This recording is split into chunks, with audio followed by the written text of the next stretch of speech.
Welcome to another episode of Books and Builds, where I build something in The Sims 4 and discuss a book I've read recently. If you're new here, my name is Hillary, and I love books, and I love The Sims 4. This is my first time renovating a previous build and discussing later books in a series. Without further ado, I'm discussing the Newcrest Public Library renovation while overanalyzing books 5 through 9 of the Bookmobile Cat series by Laurie Cass. In Cat with a Clue, librarian Minnie Hamilton stumbles upon a dead body while shelving books. The person turns out to be an out-of-towner visiting the area for her great-aunt's funeral. Nobody's quite sure why she was in the library after hours, but Minnie, and Eddie of course, decide that they will find the killer. In Wrong Side of the Paw, Minnie and Eddie are on a bookmobile stop when Eddie escapes and finds a body in the flatbed of a pickup truck. The local lawyer who owns the truck becomes the number one suspect, but Minnie is sure that she is not guilty. She and Eddie work together to clear their friend's name. Minnie is also under additional stress because the new library director is difficult to work for, and she's not finding the spark that she initially wanted to find in her relationships. So she has a lot of personal stuff going on in this book, and that made it a little more interesting. In Booking the Crook, Minnie and Eddie traverse their usual bookmobile route when one of their regular patrons doesn't show up for her stop. Minnie ends up finding the woman lying dead in her snow-covered driveway. What initially looks like an accident turns into something else, and Minnie and her friends work together to find the person who did this. In Gone with the Whisker, it is the 4th of July, and it's also Minnie's birthday. Minnie's oldest niece, Katrina, is visiting for the summer, and the trip is not going exactly as planned. The 17-year-old is sullen, and Minnie can't quite figure out how to connect with her. And Minnie asks her niece to go to the local fireworks show, and Kate stumbles upon a dead body. And as you guessed it, the dead body is a loyal bookmobile patron. Minnie decides to solve the case to put Kate's mind at ease. This book frustrated me a little because Kate clearly did not want to be called Katrina, and it took Minnie most of the book to catch on. And it just makes me think that she wouldn't exactly be cool with other people who would like to go by different names, if you get what I mean. So, not the best vibes from Minnie in this book.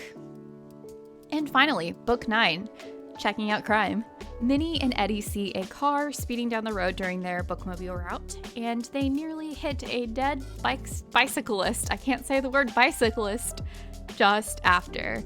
The initial assumption, a hit and run.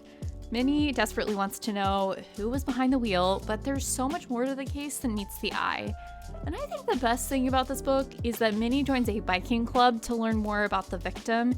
And Minnie is not the most active person. Like, she's gotten into some activities like jogging just to impress an ex-boyfriend and that kind of stuff. But to me, it's just funny that she doesn't enjoy physical activity, and yet she went as far as to join a biking club.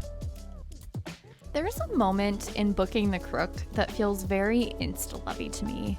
The author hints at a romantic relationship between certain characters throughout the series, but it seems unlikely they'll get together because they're so incompatible. And then poof, suddenly Minnie is madly in love, and the other character has been in the middle of this grand gesture the whole time. I don't know, something about it feels very off to me in terms of pacing and story progression, but I'm not mad that the characters are together. It's just the execution could have been much better. Now we are at the part of the build where I added on to the second floor. Initially, I only put the director's office on the top floor when I built this library the first time. And now there's a program room with a small stage and some musical instruments, and I'm going to put down some chairs in a second. And that's just for Sims to learn. And the chairs are just there for like pretending. And also I want to have as many objects as possible in the library just so my Sims don't have to pay for them. And I also got a little frustrated because platformers are so glitchy still, and they've been around for almost 3 years in The Sims. So I don't know, maybe they'll fix it or maybe they won't. I added a private restroom next to the director's office, which I don't think at this point, it's not private, but it ends up being private. And I added a game/exercise room. So, like, you saw the giant arcade, that's the game room.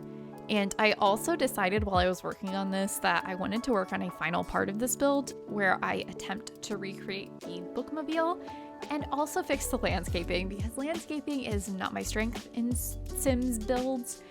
And I would like to get better, but obviously I can't get better if I'm not practicing, but I didn't feel like practicing the day that I worked on this. So that's where I'm at on this.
Well, it's just about time to wrap this video up. Thank you so much for taking the time to watch this and listen to me ramble about the Bookmobile Cat series. I know it's not like a booktube favorite, but I am enjoying the books even though I'm not sure how objectively good they are.